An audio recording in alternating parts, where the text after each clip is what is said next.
football fans, and welcome to the Touchdown Lady podcast. We talk football from a fan's point of view. I'm Sandy, your host. Let's just get into it. Now, this week I decided to focus on only the UFL. Yes, I want to talk about this league. I want to get some more support. I think this is a good league, and I really like my fans out there to check out this league. So I want to dedicate this podcast to the UFL. Now, I'm going to start off with the owners. Like, who owns the UFL?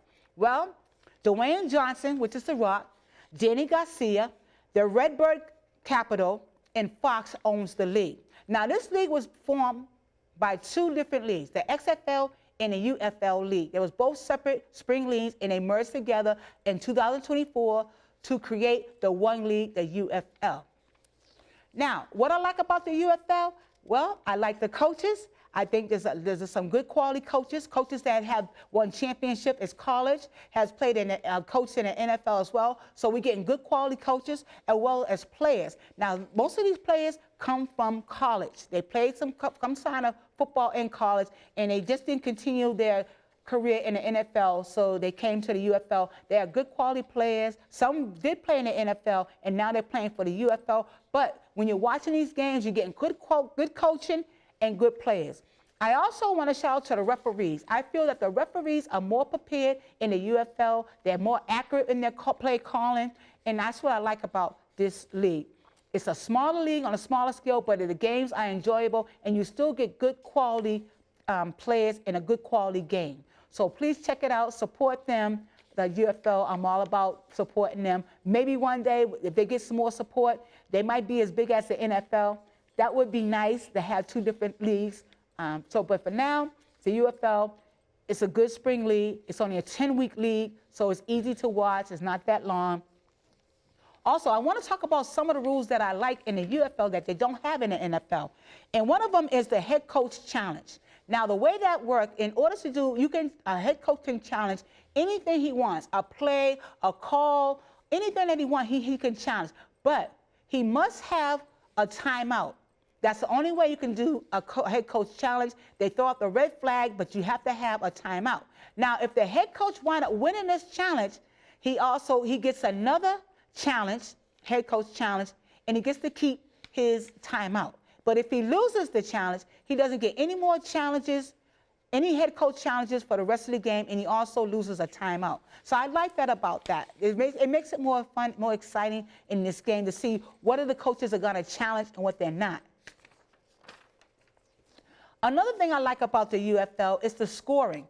Now, the game is not over until it's over. And what I mean by that, there's different ways you can get points on the board. You can score a touchdown or a field goal, or when you convert. Now, they don't have an extra point kick like the NFL, but they do have 3 different levels where you can put points on the board after the touchdown. Now, from the 2-yard line, if you was to do a try, it would be 1 point. From the 5-yard line, it's 2 points. And from the 10-yard line, there's 3 points. So after throwing a touchdown, you could pick one of those 3 levels to get your extra point. And that's why I'm saying this game is not over till it's over, because there's so many ways they can get points on that board.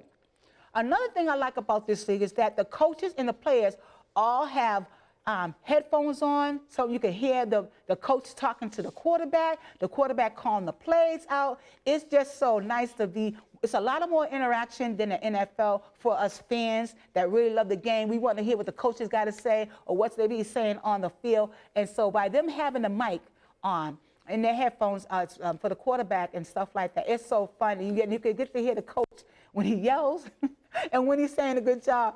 But it's really good to listen to the conversation between that communication.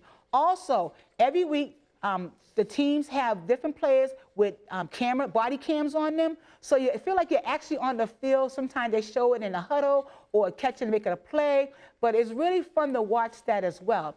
Also, another thing that I liked about this league is that the command center, that's where they review the plays. If a flag's thrown, they review it up in the booth. And you get to go up in the booth and listen to why they're calling that play, or why they're calling it back, or why the play is standing. But it's exciting to listen to what they're saying on that call. And they also show the video when they're making a decision on that. And so that's more interaction, that you feel like you're really in the game with the players. So that's one thing I like about the UFL, the interaction that we have as fans and we can listen into all that, and it makes it fun in the game.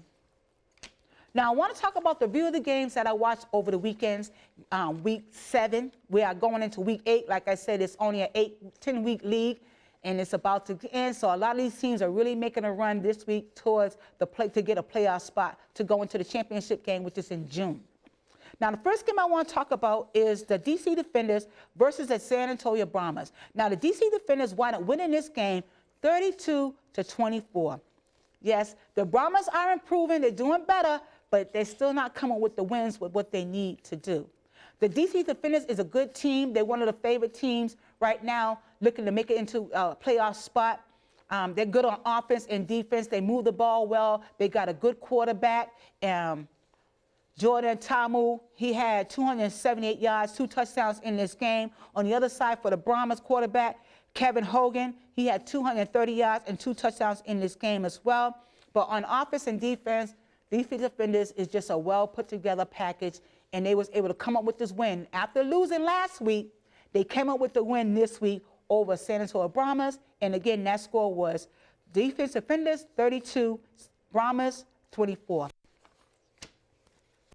Next game I want to talk about, it was a shocker to me the way it ended. I was really surprised how this game ended. Yeah, it was the Birmingham Stallions versus the Houston Roughnecks. Now, the Birmingham Stallions won 33-25 over the Houston Roughnecks. But let me talk about this game a little bit. Now, I thought the Houston Roughnecks was going to win this game. The first quarter of this game, they scored 18 points on the Birmingham Stallions, which are the reigning champs in the UFL. So the Houston Roughnecks got off to a really good start. They was dominating this game, especially the first half of this game on offense and defense. They was shutting down the Birmingham Stallions. They really did shut them down the first half of this game. So going into the half of this game, Houston Roughnecks was at 25 and the Stallions was at 12. So coming out and going into the second half of this game, the Stallions came in there, and let me just say, they shut down the Houston Roughnecks. They was down 19 points. They came back, the biggest comeback so far in the UFL season. They came back and they just destroyed, I hate to say this, the Houston Roughnecks. And I really was rooting for the Roughnecks. They was playing so well. But everyone talks about how Kansas City always finds a way to win in the NFL. Well, let me tell you, the Birmingham Stallions, yeah, they're one of those teams that always finds a way to win. And what they did to the Houston Roughnecks in the second half of this game was crazy. You got to check out the fourth quarter highlights. It was some fumbles that caused this. It was just crazy. Please go check the highlights out in this game. I was really shocked that the Houston Roughnecks did not come up with the win. They should have won this game. They should never allow the Birmingham Stallions to come back, but they did. The second half of this game, the Houston Roughnecks did not score at all in the third and fourth quarter. That's how bad they was just shut down from the Stallions. And that's why the Stallions are the reigning champs. They find ways to get it done. Now, the quarterback for the Stallions, Case Cookis, he went out the game in the second half of this game, and he had 199 yards and 1 touchdown and 1 interception in this game. And they brought in quarterback J-Ma Smith. He had 63 yards and 1 touchdown in this game. Yeah, he came in there and he lit the field up, especially in the fourth quarter. Go and check him out in the fourth quarter of this game. You would not be disappointed in his performance. Running back Ricky Persons Jr. had 61 yards and 1 touchdown in this game. And wide receiver Jance Steinberg had 74 yards and 1 touchdown on this game. Like I said, the Birmingham Stallions came in there and they just dominated the second half of this game. On the other side of the ball for the Houston Roughnecks, quarterback Jalen McClellan had 67 yards and 1 touchdown in this game. And running back Zaquandre White had 69 yards and 2 touchdowns in this game. Like I said, this game was crazy, especially in the fourth quarter. Please go check out this game. It would not disappoint. I was shocked with the outcome because I really thought the Roughnecks had this one. The next game I want to talk about is the St. Louis Battlehawks versus the Memphis Showboat. Now, the Battlehawks wound up winning this game 19-9 over the Showboat. Now, the St. Louis Battlehawks are kind of the favorite to go into the championship game. They are playing really well.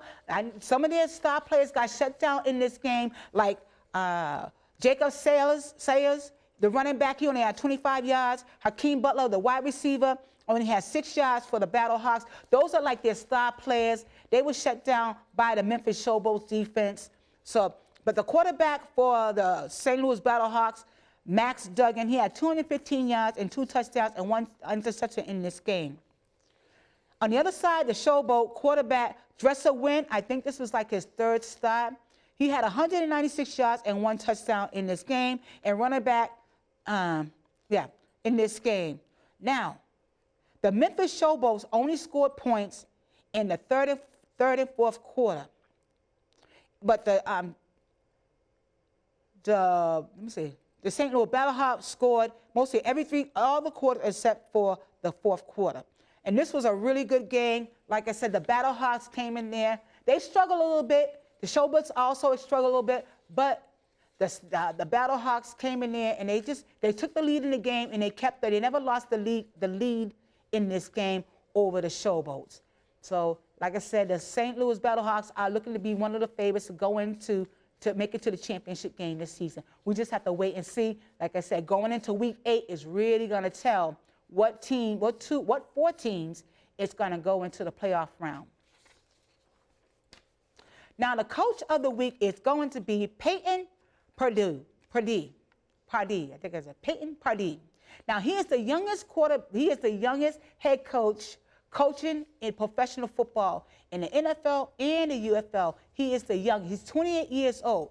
Now, he has taken over for Coach Wade Phillip, who was the head coach for the San Antonio Brahmas. He had to step away from this season, and they promoted Peyton Pardee.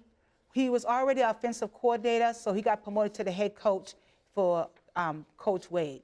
We don't know if he's going to come back, if Coach Wade is going to come back for the season, but right now, Peyton is taking over as the head coach. And let me just give you a little background on him. Now, he played college football in Houston from 2015 to 2018, and he started coaching right out of college. He was the wide receiver coach for Texas A&M Commerce from 2019 to 2020. He then moved up to tight end coach in 2021 before making the jump to professional football as a wide receiver coach with the Houston Roughnecks in 2023. His grandfather, Jack Pardee, is a member of the College Football Hall of Fame. He played 16 years in the NFL as a member of the Rams, the Washington Redskins, and he went to coach for the Redskins, Chicago Bears, Houston Gamblers, and Houston Cougars, and the Houston Oilers. And that is a little bit of history on Coach Peyton Pardee, the head coach for the San Antonio Brahmas. Now, if you want to watch any of these games and you missed them live, you can check them out on ESPN On Demand. Yes, if you go to ESPN On Demand, you can click on the UFL. It'll take you to the games that were shown on that network. Also, on Tubi, yes, Tubi, I checked it out. You can also watch UFL games on Tubi as well. You click on there, you put in UFL, it'll take you. They have 2024 season and 25 season on there. If you want to go check out any of these games, I'm recommending check them out. They're worth watching. They're a lot of fun. You get professionalism with coaches and players. It's just a really good league, and I would like to see this league do well. I'm really rooting for this league to get more support from you fans out there like me who loves football, but we just have to wait and see. Well, this is the part of the show where I want to end the show on a positive note, and I do something I call Facts, Fun, and Football, where I reach in my little jar here, and I pick up something to end the show on. And this is going to be a joke. What is the newest NFL team? The this is a fun fact, I'm sorry. The Houston Texans are the newest franchise in the NFL. They became the 32nd franchise in the league in 2002. Well, if you want to reach out to me, You can email me at touchdownladies@gmail.com. That's touchdownladies@gmail.com. Well, this is the end of the show, and I want to say, don't forget to smile, be happy, be kind, put your action behind your plan, and keep moving forward. And I'll talk to you later.